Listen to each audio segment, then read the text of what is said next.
Muito bom dia, prezado telespectador, retornando ao vivo dos nossos estúdios com a presença do Dr. Guilherme Savarez Schossler para hoje falar sobre a segunda onda do Covid-19 que acaba atingindo a nossa região, o aumento do número de casos, o aumento de hospitalizações e para chamar a atenção de todo o nosso público desse momento. Bom dia, doutor Guilherme.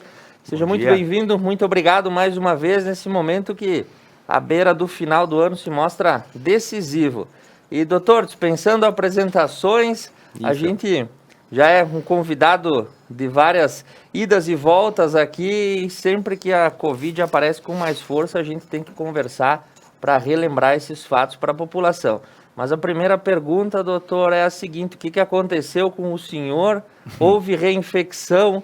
Como foi em Passo Fundo e como o senhor retorna? O que o senhor pode nos trazer dessa experiência que é extremamente importante que o público saiba o que aconteceu? Um bom dia, obrigado, Thiago e a Conecta pela oportunidade novamente. E como tu colocaste, né, a gente tem vindo algumas vezes falar, mas todas as vezes foi em momentos que realmente a gente julgou necessário, né? A gente não criou de nenhuma forma até agora pânico social, assustar as pessoas sem necessidade, não é o objetivo, né, Thiago, em nenhum momento. Então, por que a gente resolveu voltar a tocar no assunto de forma incisiva e intensa? Foi porque a doença explodiu de novo, né? Explodiu.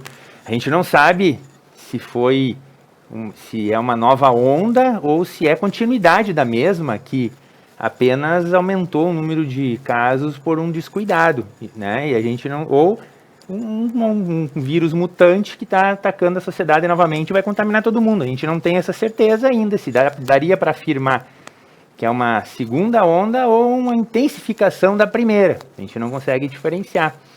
Então, muitas pessoas que tinham contaminação lá no início da pandemia, em abril, começaram a apresentar alguns sinais de nova infecção. E se falava um pouquinho, tem gente pegando de novo e tal. Eu até achava que talvez não fosse possível, né?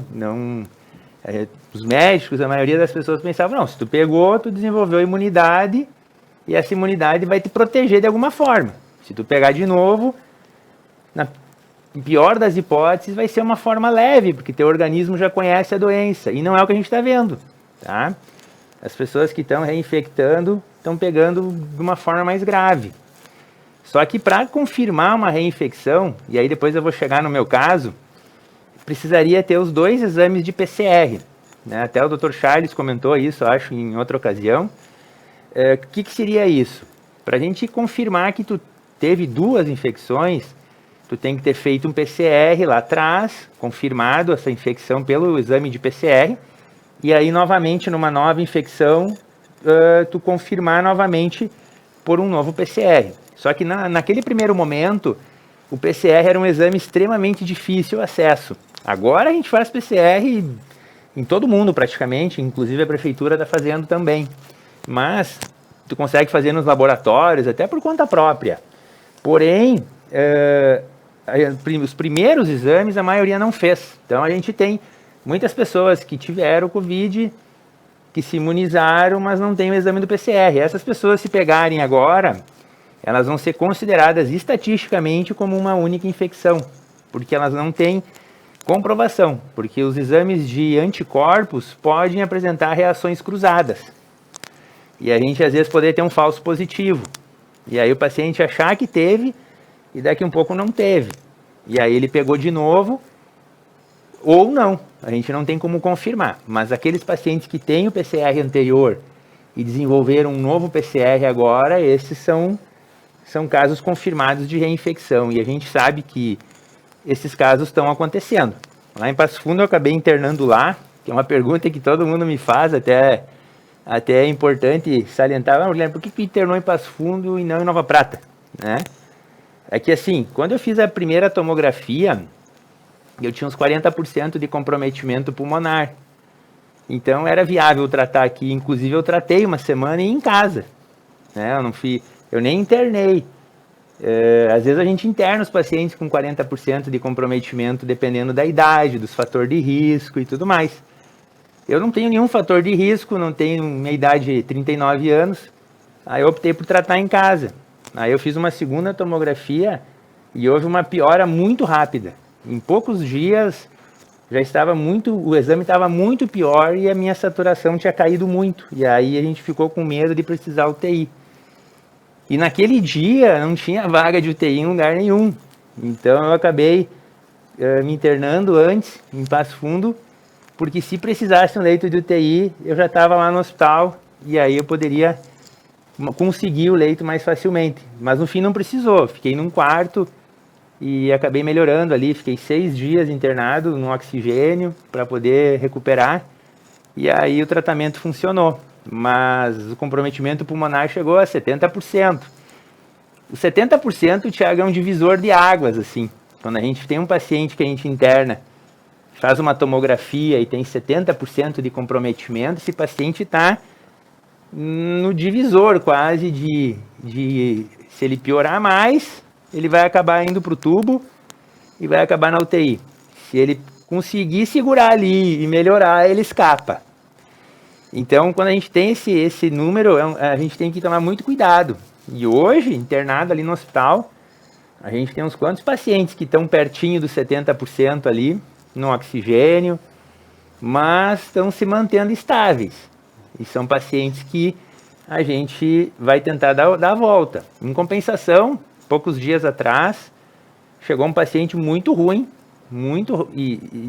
com um comprometimento praticamente de 80%, 90% do pulmão, foi rapidamente entubado e no mesmo dia encaminhado para a UTI. Então, quando a gente tem, no geral, não foi só comigo ou com qualquer outro paciente que a gente faz uma tomografia e ela está extremamente comprometida, de alguma forma ou outra a gente encaminha o paciente, porque ele vai acabar na UTI, a não ser que ele seja jovem e escape, digamos assim.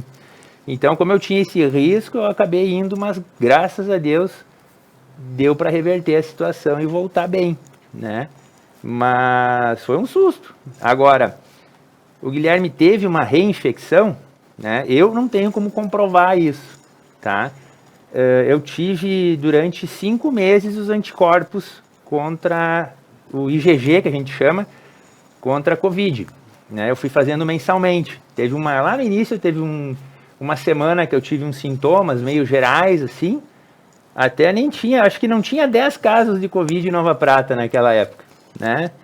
E eu tinha atendido uns caras contaminados do frigorífico lá, que teve aquele surto no começo, correto, que foi bem antes daqui, né? E aí depois eu fiz os exames e estava imunizado. Durante esse período até agora, pouco tempo atrás, eu trabalhei e nunca me contaminei. Quando os anticorpos negativaram, em 2 meses, no máximo, eu peguei de novo. Então, a gente acredita que realmente eu tive, só que eu não tenho como comprovar com o PCR, para fazer uma estatística correta. Então, ficou como sendo, eu estava imunizado, ou de verdade, ou com uma reação cruzada, que a gente não sabe, e acabei adquirindo uma forma bem grave agora, mas deu para recuperar bem. E doutor Guilherme, bom saber que o senhor está recuperado e bom saber que o senhor está de volta já ativa, tratando... Uma semana depois eu já estava trabalhando a 1000 de novo. Uma série de pessoas. Doutor, ontem nós tivemos um óbito de um senhor aí que acabou vindo a falecer com um pouco mais de 60 anos, né? Nós temos aí os boletins epidemiológicos que os números voltaram a crescer de uma maneira exponencial. O que está acontecendo do ponto de vista clínico e como é que está a capacidade do nosso hospital nesse momento? O hospital, Thiago, ele se organizou para um verdadeiro caos lá no começo, que não aconteceu. A gente teve momentos que o hospital estava lotado, mas a gente tinha pacientes de vários municípios juntos. E eram de Nova Prata, eram poucos. Lembra que gerava uma confusão? Ah, mas como que a Secretaria de Saúde divulga que tem 5 casos e o hospital fala que tem 15? Sim. Mas eram os casos de outros municípios. Agora, praticamente 100% da internação é de Nova Prata. Correto. A gente preparou todo o andar do posto 1 ali que a gente vai aumentando a ala Covid e tirando as outras alas conforme a demanda for exigida. Tá tudo a gente fez um plano de contingência juntamente com a direção técnica, a gente tem um grupo de estudo do Covid, que está o Dr. Charles, tem o infectologista, o Diego, o Marcos, e a administração do hospital, que se reúne semanalmente. Ali a gente pega os dados epidemiológicos, os dados da emergência, e junta e vê a necessidade e a capacidade que o hospital precisa. Então, hoje, a gente está com praticamente o posto 1, que é o primeiro andar do hospital, cheio da ala Covid. Em nenhum momento chegou a esses números, mesmo quando a gente internava muita gente dos municípios vizinhos. É que como as cidades vizinhas são pequenininhas, é mais fácil tu fazer um controle. Nova Prata hoje é uma cidade regional, né? Correto. É difícil a gente controlar todo mundo aqui, tem gente de outros municípios, até do exterior, que vem para cá. Fica complicado. Olha Gramado, como é que tá os níveis de Covid lá. É um dos piores que tem de toda a Serra. Por quê? Porque é uma cidade nacional, né? Sim. Então a doença vem de tudo que é lugar. É difícil para as autoridades ficar monitorando pessoas que nem daqui são, né? Sim, correto. Então, às vezes a gente faz um trabalho pesado aqui e não chega para os ouvidos dessas outras pessoas. Então, Nova Prata agora vive um momento bem intenso, bem perigoso, porque a doença chegou de forma muito aguda, porque outubro e setembro foram meses bem tranquilos. A gente tinha boletins que em uma semana não teve 5 casos novos. Ali em outubro, setembro. E foi um momento que gerou uma tranquilidade. Achou que estava tudo mais tranquilo. E aí culminou, agora vem o verão, o Covid é uma doença respiratória, comum de inverno, tá tudo ok. Até dá para entender o pensamento das pessoas pensando assim, né? Aí o pessoal se soltou um pouco. Correto. Ok, tá, beleza, estamos de saco cheio da doença, desde de abril, sei lá, fevereiro, o pessoal se intocando dentro de casa, não tem quem aguente isso aí. Aí o pessoal se soltou. Isso coincidiu com o momento da eleição. Sim. Eu não culpo a eleição por esse surto. O surto ocorreu por aglomerações. Tanto é que a maioria das pessoas estão pegando em casa. Sim. Né? A gente tem vovôs de 90 e poucos anos que nunca botaram a cara para fora de casa que estão contaminados. Como é que essas pessoas pegaram? Culpa da eleição? Não, né? Culpa de alguém que foi em casa visitar essa pessoa e estava contaminado. Sim. Só que aí dá para julgar essa pessoa também, daqui a um pouco ela não tinha sintoma. Sim. É difícil fazer julgamento numa hora dessa. E eu acho que nem cabe. Eu acho que né? não cabe, né, doutor? Porque as pessoas ficam com aquele senso, quem é o culpado, quem trouxe, quem não trouxe. Isso acaba gerando um senso de auto-julgamento. E dá briga nas famílias às vezes também. Eu acho que isso não cabe. O que se cabe a partir de agora? É refletir o que foi feito errado esses últimos 2 meses, né? E dar um passinho para trás. O que a gente precisa fazer agora, porque os boletins são assustadores, 30, 40 casos novos, isso são casos diagnosticados, né, Tiago? Sim. A gente sabe que muitas vezes o boletim vem ali um caso novo, e esse caso novo, na verdade, tem mais 3 familiares que ficaram em isolamento que não foi feito o teste, porque não tinham sintomas. Sim. Então, assim, dá para multiplicar por 6, 7 esses números aí. Então, pensa. A doença tem 100 casos ativos, então tem mais ou menos 700 pessoas. É mais ou menos assim. Em alguns lugares se estima que dá para multiplicar por um número até maior.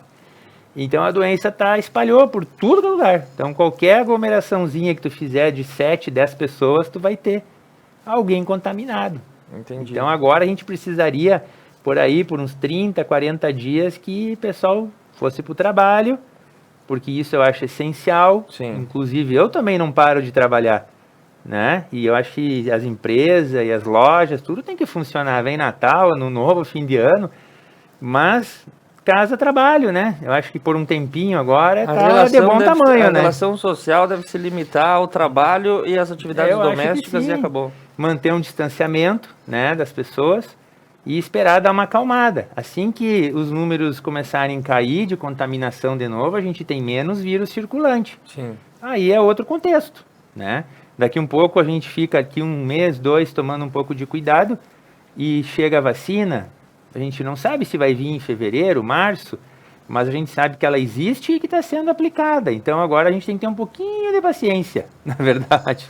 Mais um pouquinho, né? pouco. Porque já estamos cansados disso, né? Pois é, doutor, a gente veio de uma realidade lá nos meses, o pico, quando nós começamos a falar, no final de março, no começo de abril, nós tivemos aí, não foi um lockdown, mas a gente viu um fechamento do comércio, das relações, as pessoas 15, 20 dias em casa, e a coisa foi mais tranquila. Agora, no final do ano, pós o período eleitoral, coincidiu com essa Achou uma situação. coincidência. A gente tem aí um novo salto do número de casos, bandeira vermelha. E um ponto que nos questionam, doutor, é o pronto atendimento. Como é que está sendo a recepção das pessoas no pronto atendimento? O que tem ocorrido nesses dias? E como está a relação pronto atendimento e encaminhamento para UTI? Como é que está ótimo. essa ponte de situações dentro do hospital? A gente adequou, o hospital tem condições hoje de manter 4, 6 pacientes entubados. Só que o que aconteceu, Ziri, durante o ano? A gente perdeu muitos funcionários, tá? O trabalho está muito estressante, muito pesado. Teve alguns funcionários que se cansaram, optaram por cuidar de suas famílias, porque, pensa, tu é uma funcionária do hospital, daí tu tem uma avó em casa de 90 anos, tu tem pai, mãe, tu tem filhos em casa, aí tu vai ficar pensando, pô, eu fico lá me arriscando, daqui um pouco me contamino, trago para minha família, me morre familiares. Então a gente teve perda, e dá para entender, tu vai forçar uma pessoa dessa a trabalhar como?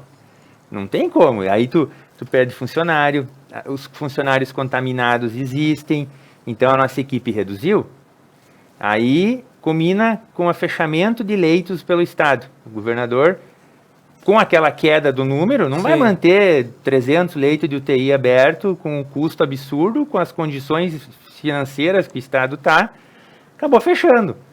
Né? E eu acho que deveria ter esperado esse período eleitoral ali, que a gente sabia que ia ter umas aglomerações e tal, e para ver como é que ia ficar. Aí agora parece que ontem anunciou que abriram mais 190 leitos. Sim. Só que até então lotou 100% da capacidade de UTIs. Isso fez com que a gente teve que manter pacientes entubados ali no hospital por vários dias. Teve um paciente que a gente entubou ali que ficou, acho que foram 3 dias na emergência aguardando um leito de UTI. Então, a gente consegue manter o paciente, mas é muito perigoso. Por que acontece? A gente tem que montar uma UTI para ele, depois esse paciente vai ser transferido numa UTI móvel e vai chegar muitas vezes numa UTI montada provisoriamente. Esse é o problema. A UTI não é tábua de salvação para ninguém. O Covid, as pessoas têm que entender da seguinte forma: se o paciente precisou ir para a UTI, é uma derrota. Então, assim, tu tá tratando o paciente e ele, doutor, será que não tem que levar para a UTI? A gente só vai levar para a UTI aqueles que perderam para a doença. A doença venceu a batalha, o paciente não aguenta mais, então esse paciente vai para a UTI. A gente perdeu. A UTI, gente, nunca foi o local, digamos assim, uma igreja ou um local místico salvador. Não é isso. A UTI, cheguei na UTI e vou me salvar. Bem pelo contrário. Pelo contrário. O Covid, veja bem, se tu trata teu Covid em casa, a tua mortalidade é hoje, em Nova Prata, de 0,9%, e no estado de 2,6%. Alguma coisa assim, às vezes sobe 0,5%, baixa, mas na média 1% Nova Prata, 2,5% no estado. E eu acho que chega a 3% no país. Se tu vai para o hospital, a tua mortalidade já sobe de 15% a 20% dos pacientes. Se do hospital tu vai para a UTI, a tua mortalidade salta para 50% a 70%. Então, como que ir para a UTI é bom? Me diz. Sim. Então, às vezes a gente está com os pacientes no hospital ali e as famílias começam, tem que ir para UTI, tem que ir para UTI. E aí porque tem essa pressão também. Fico em cima, mas não tem que ir para UTI, doutor. Mas se nós levar antes para UTI, será que ele não melhora antes? Não. Se nós levarmos ele para UTI, a chance dele morrer só salta de 15% para 50%, 60%. Então, ir para UTI não é vantajoso para ninguém em momento algum. Porque isso faz parte de um raciocínio cartesiano que as pessoas têm de que quanto maior o grau de tratamento, maior o grau de chance de se Na medicina, nem sempre o mais, às vezes o menos é mais. Sim. A medicina, por exemplo, tu pega esses nonos que tem aí, que a gente tem os nossos nonos aí, né? Na região cada vez aumenta mais as noninhas e os noninhos de 90 anos. A maioria não toma remédio nenhum. Sim.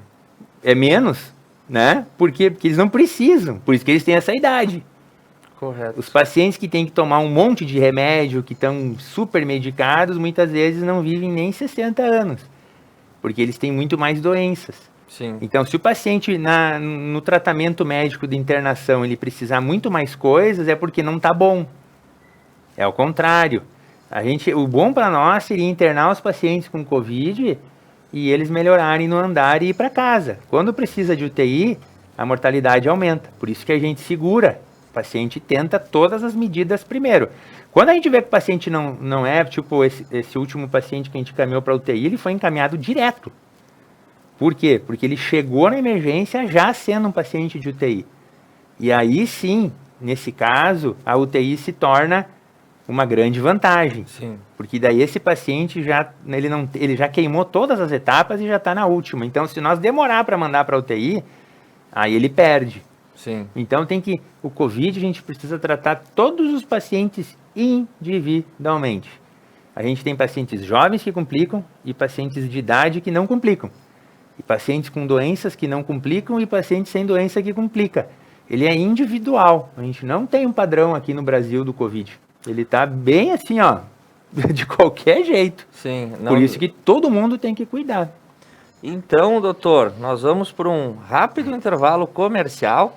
Na sequência, você que está mandando perguntas, eu vou fazer aqui ao vivo para o doutor Guilherme. Tem a Aline Brena, que está ligado com nós, o Daniel e a Renata, a Marta Fossati, a dona Carmen Curso, o seu João Luiz da Costa, a dona Maria de Lourdes Pagroncelli, o Vitor Antônio Gotardo, enfim, bastante gente conectada. A Maria Dolores Illi, que o senhor conhece, né? Está aqui acompanhando.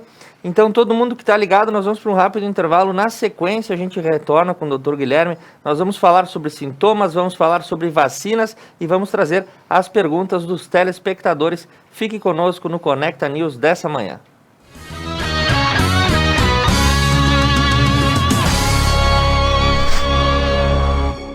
André da Rocha, o pequeno, grande pago.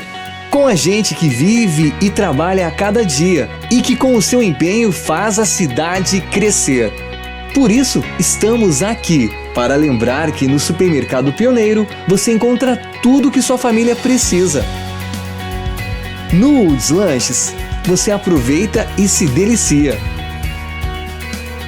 No Zeca Materiais e Construção, você encontra tudo para construir, reformar, decorar seus ambientes. E no restaurante da Carol, você tem sabor e facilidade para o seu dia a dia. Valorize o comércio local. Valorize André da Rocha. Paludo Pneus. Tradição e qualidade são atributos que definem sua trajetória. Sendo a primeira empresa do país a obter a certificação do Inmetro para todos os tipos de reforma e também uma das pioneiras no segmento a obter a certificação da norma ISO 9000. Trabalhamos para ser a melhor solução em pneus, com foco e respeito ao transportador. Paludo Pneus. E no Entrevistas do dia 14 de dezembro, nós vamos receber 2 médicos, o oncologista Rodrigo Pineda e o mastologista Roger Pontel. E a nossa pauta é biópsia de congelação. Espero vocês na segunda-feira, às 21 horas. Um tema muito interessante e que nós nunca abordamos por aqui.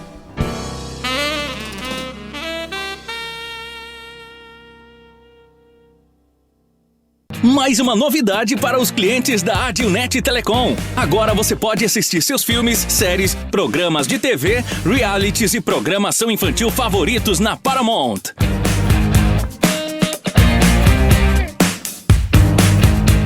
Na Paramount+. Tudo isso com o melhor dos canais Nickelodeon, MTV, Comedy Central, Paramount Network e filmes e séries dos melhores estúdios. Acesse gratuitamente todo o conteúdo pelo seu smartphone, tablet ou navegador. O aplicativo está disponível no Google Play e App Store do seu smartphone ou tablet. Abra o aplicativo e clique em iniciar. Depois, clique na opção Outras Operadoras. Na tela seguinte, selecione a AdilNet e entre com seus dados de acesso, os mesmos que usa para a central do assinante. Pronto! Mais entretenimento em um só lugar. Com programação para toda a família. É na Paramount+.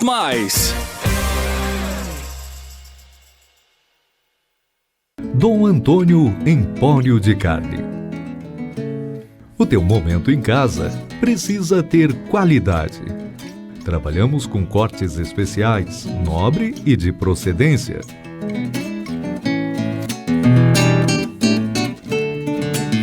Tudo para o teu assado, tu encontra aqui. Te esperamos, che. Fogo graúdo, assado e milonga. Buarque de Macedo 2821, próximo ao posto Rota 470, Nova Prata. Piantari Viveiro de Mudas. Numa vasta área e com cuidado ideal, produzimos uma diversidade de mudas de qualidade que faz a diferença na sua produção. Piantari Viveiro de Mudas, em Nova Bassano. Ora bolas! Toda terça às 10 da noite, ao vivo na Conecta Mais. Quem será a próxima vítima? A próxima vítima pode ser você.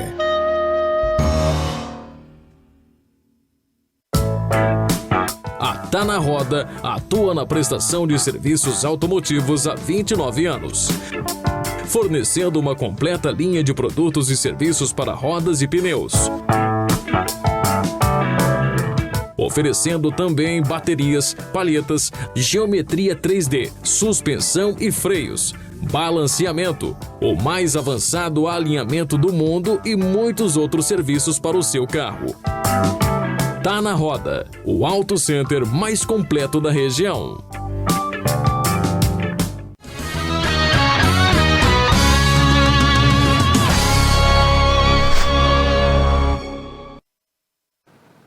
Retornando ao vivo para você com o Conecta News nessa manhã, entrevista especial com o Dr. Guilherme Savarys Schossler, um dos grandes responsáveis pelo combate à Covid-19 aqui na cidade de Nova Prata. E doutor, dando sequência às nossas perguntas, aos questionamentos, os sintomas apresentados agora podem ser comparados com os mesmos sintomas que nós tínhamos lá no primeiro semestre?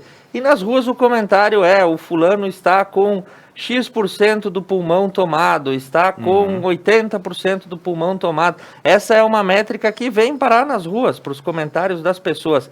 O que a gente tem que entender desses sintomas e dessa questão do pulmonar após os exames? A regra, Thiago, segue a mesma, tá? O que o pessoal se perdeu um pouco agora? Do nada, assim, a doença explodiu e aí todo mundo começou a fazer exame por conta, mesmo pessoas com poucos sintomas, com sintomas gripais, e começou a positivar tudo que era exame, feito em farmácia, em laboratório, enfim. Aí as pessoas pegam aqueles exames e vão tudo para o pronto atendimento ao mesmo tempo. Chegam lá, querem ser atendidos na hora, estão com pressa, enfim. Isso é um mecanismo que não pode acontecer. Tá? O pronto-socorro está lá para atender síndrome respiratória aguda grave. E existe a síndrome respiratória leve e sintomas leves. Então, a gente tem que dividir o Covid nessas formas, porque se nós atender todo mundo igual, nós vamos cometer muitos excessos. E muitas vezes os excessos, na medicina, o menos é mais. Às vezes os excessos causam mais dano, que é aquelas histórias de tratamentos, enfim, do que benefício. Então, o Covid ocorre de tudo que é forma. Ele pode dar uma forma que dá dor no corpo, diarreia, alguns sintomas de dor muscular, dor nas pernas, e dá febre, passa uns dias, melhora e vai bem. A maioria das pessoas tem esse quadro aí. Existe uma outra forma que pode acontecer com sintoma respiratório alto. O que a gente chama de sintoma respiratório alto? É quando compromete dessa região do pescoço para cima. A voz fica um pouco rouca, o paciente tem uma tossezinha, tem um pouco de secreção nasal, Às vezes o paciente sente o nariz entupido e dor de cabeça, passa 5, 7 dias e esse paciente melhora. E tem a forma do COVID, que é a síndrome respiratória aguda grave, que é quando ele compromete a parte pulmonar, que aí é quando ele tem, essa doença atinge o parênquima pulmonar, e é esses pacientes que a gente procura no pronto-socorro, tá? Porque são esses pacientes que vão fazer a diferença. Então, quando é que a gente desconfia que esse paciente tem um comprometimento pulmonar?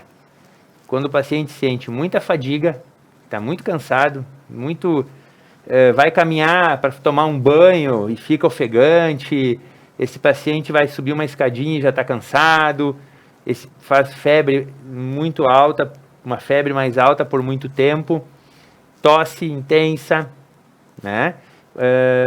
Inapetência, começa a perder o apetite, começa a ficar sem fome, não se alimenta, desidrata, a pressão começa a ficar baixa, esse paciente fica com alteração da saturação, que é aquele aparelhinho que a gente bota no dedo que aparece um númerozinho.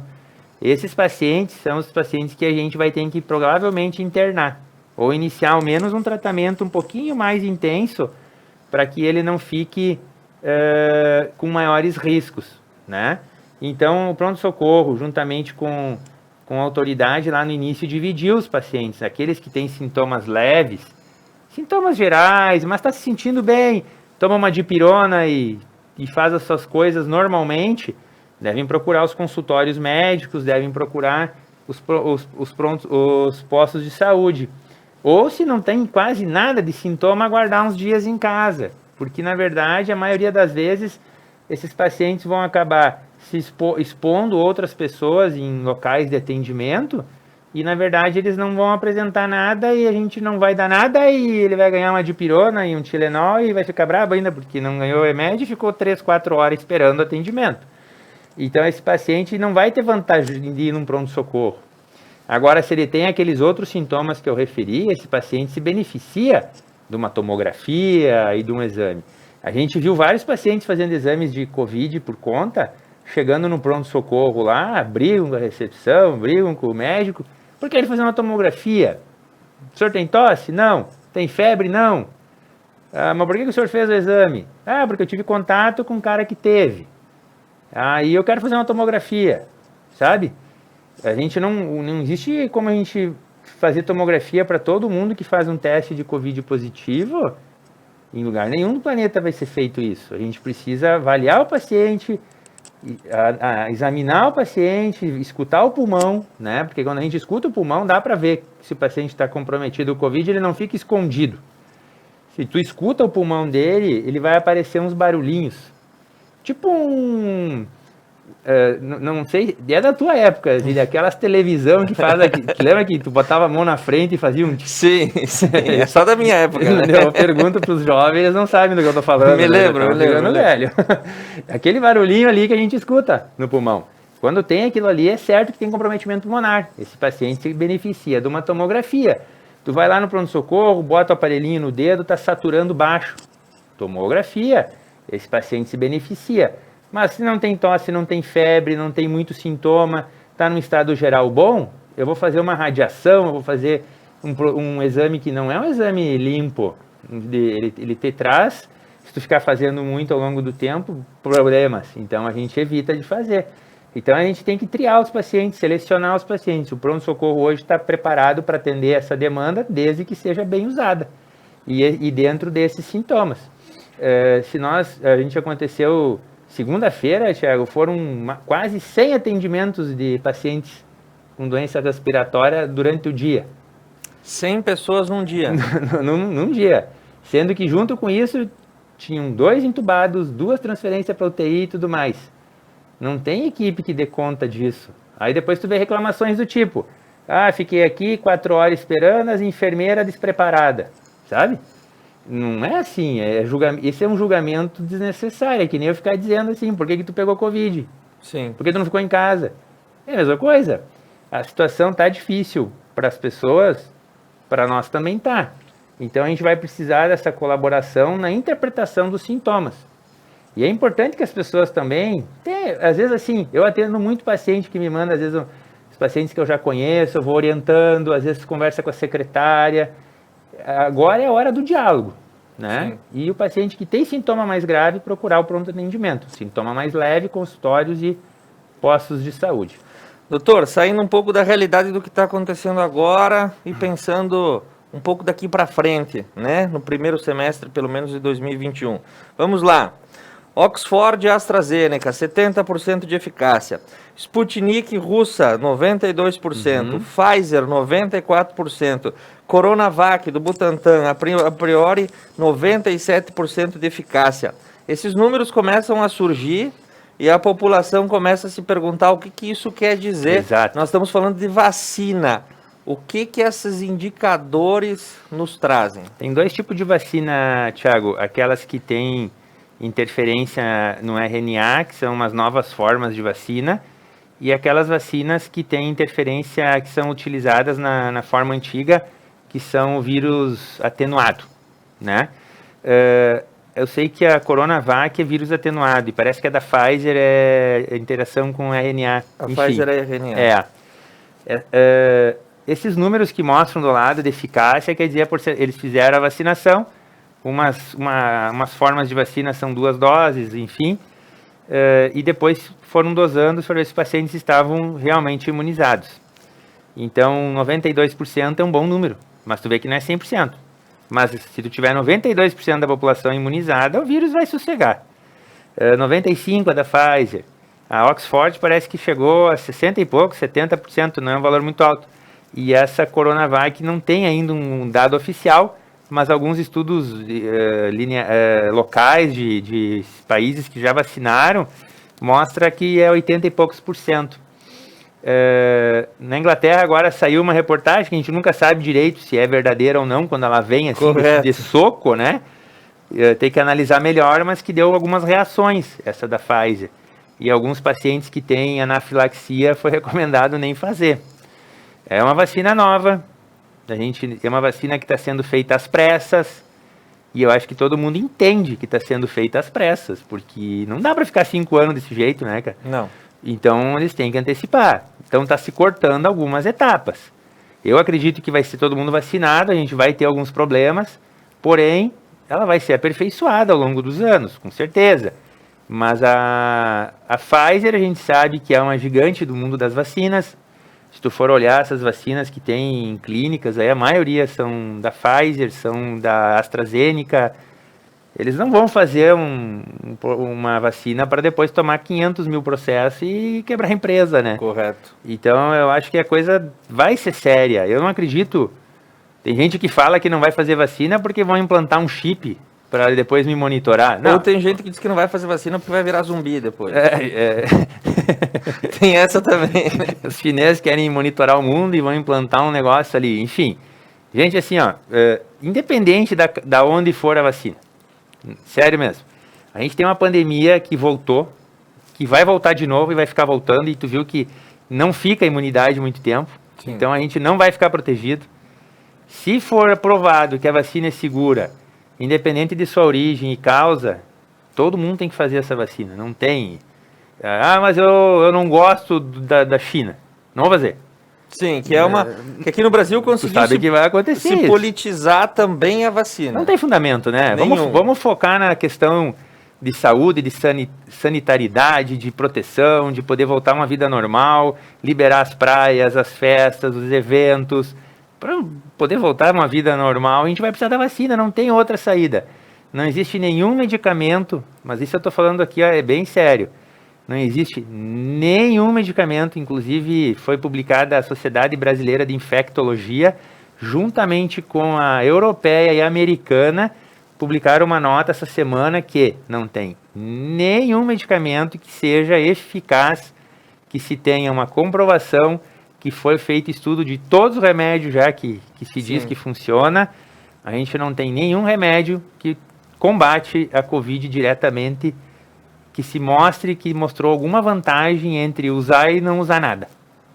Entendi. Tá? Precocemente. A gente sabe do incentivo, inclusive do Ministério da Saúde. Do tratamento precoce. Aí eles falam lá, zinco, vitamina D e coisa arada. Um exemplo, minha vitamina D é extremamente alta, peguei Covid, fui parar no hospital. Quer dizer que não tem nenhuma situação individualmente que combata alguma coisa.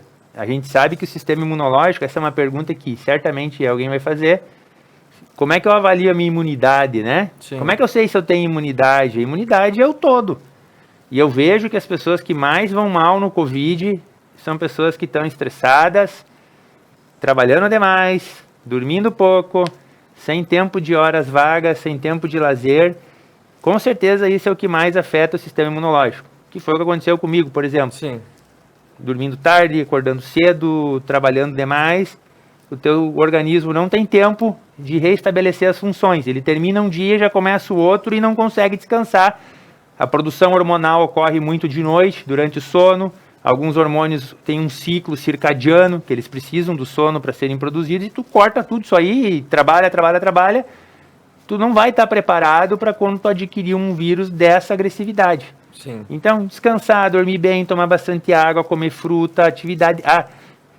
já está comprovado, os educadores físicos e os fisioterapeutas aqui vão me defender agora, atividade física Sim. é a número 1, que protege a pessoa de imunidade, que te dá sanidade mental, que te dá energia, endorfinas.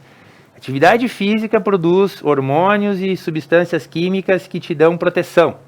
Sedentarismo inibe a produção desses hormônios e aumenta a produção de hormônios que te fazem mal. Ganho de peso, pressão alta e diabetes e tudo mais. Então, tu vivendo dessa forma, tu tem uma imunidade boa. Então, no cenário da pandemia, doutor, não adianta ficar em casa se entopetar de vitamina. Não é isso. E achar que vai ficar bem. Não vai resolver. Tem que fazer exercício físico. Exercício físico, caminhada.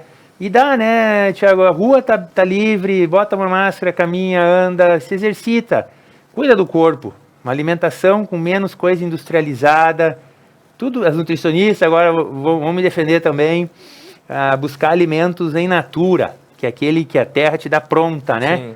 Tu vai lá, arranca uma laranja e come. Uma batata doce, tira da terra. Arranca e come. Agora, todo alimento que tu tem que processar, ele é um alimento que tem produto químico que o corpo não conhece. Sim. De alguma forma pode até afetar a tua imunidade. Isso que tu colocou é perfeito. Eu não quero pegar coronavírus, vou ficar dentro de casa, vendo TV, tomando um coquetel de vitamina. Isso aí não vai te dar proteção nenhuma. Vai te intoxicar de vitaminas exógenas que o corpo humano nem sempre gosta.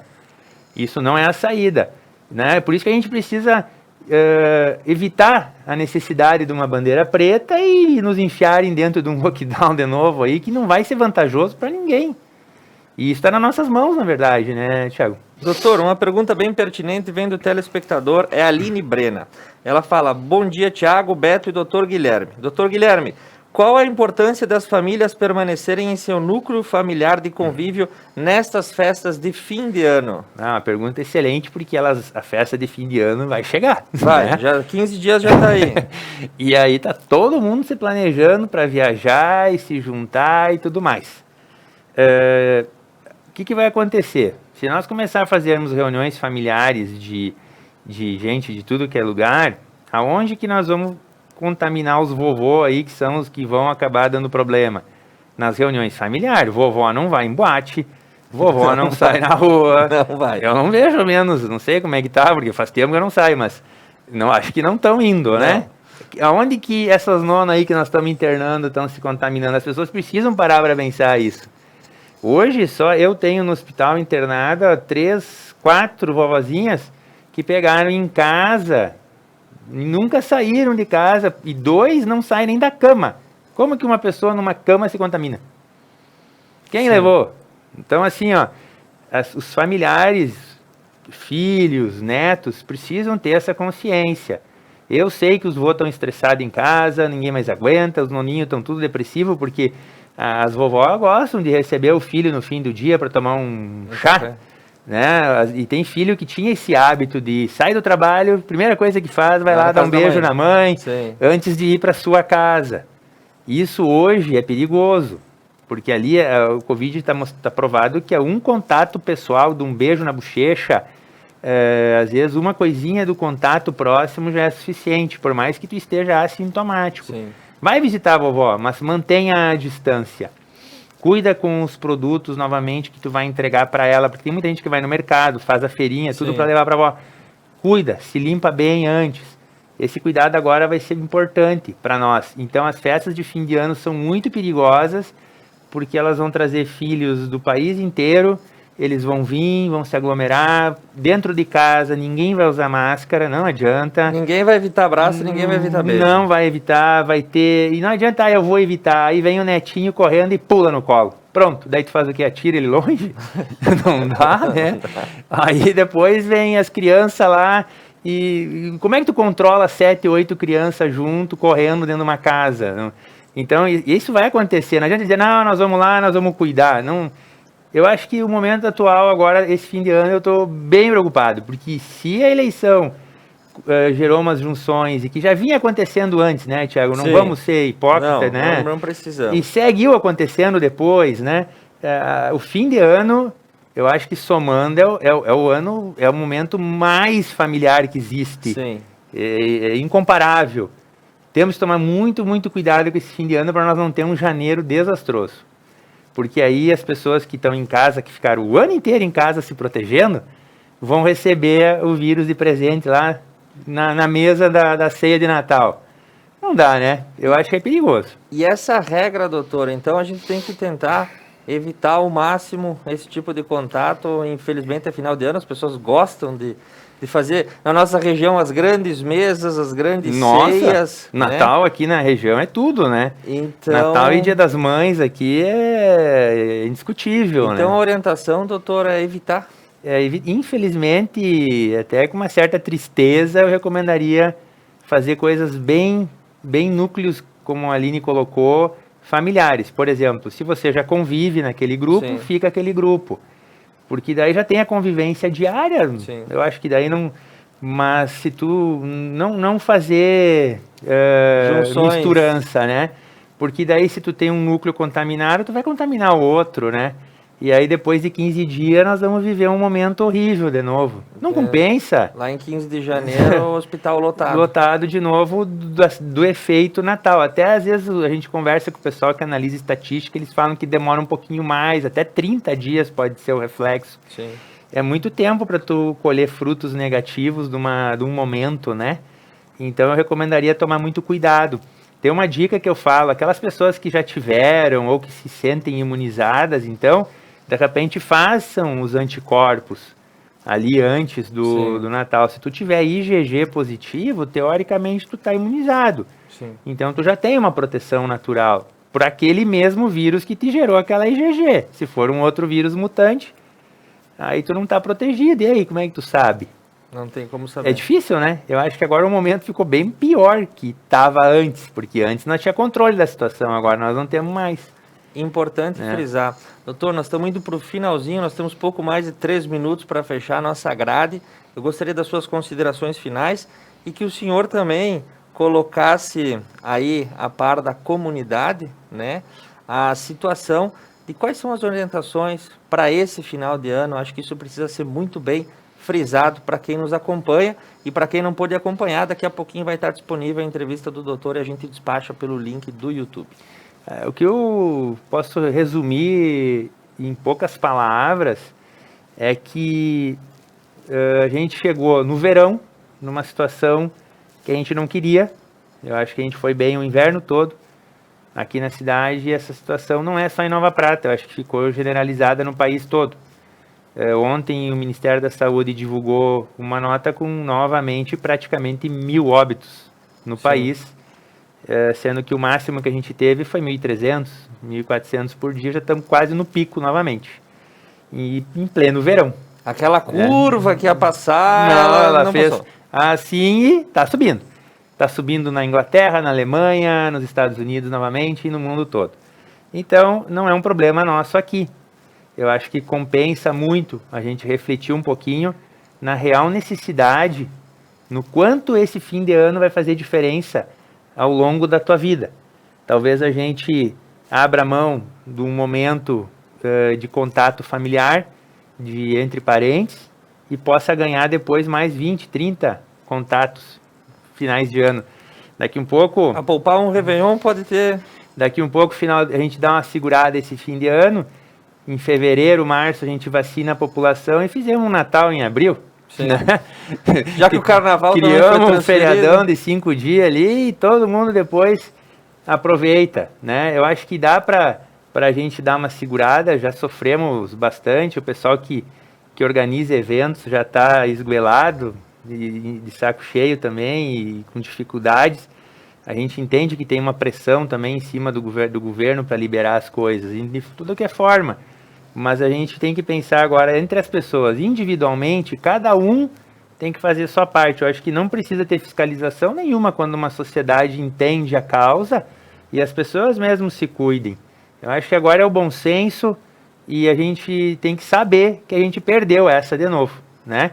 A gente não está mais com a doença sob controle e compensa muito a gente ficar agora aí uns 30 dias, 40 dias sobre um cuidado maior. As pessoas que querem se cuidar estão certas e as que defendem a questão que a doença é política, que é uma besteira, essas pessoas não têm mais razão em falar isso. Isso não existe, é uma doença que existe, está aí, está presente, voltou e a gente tem que tomar todo o cuidado do mundo. Então, assim, quem quer se cuidar agora tem que parar de ter vergonha de se cuidar.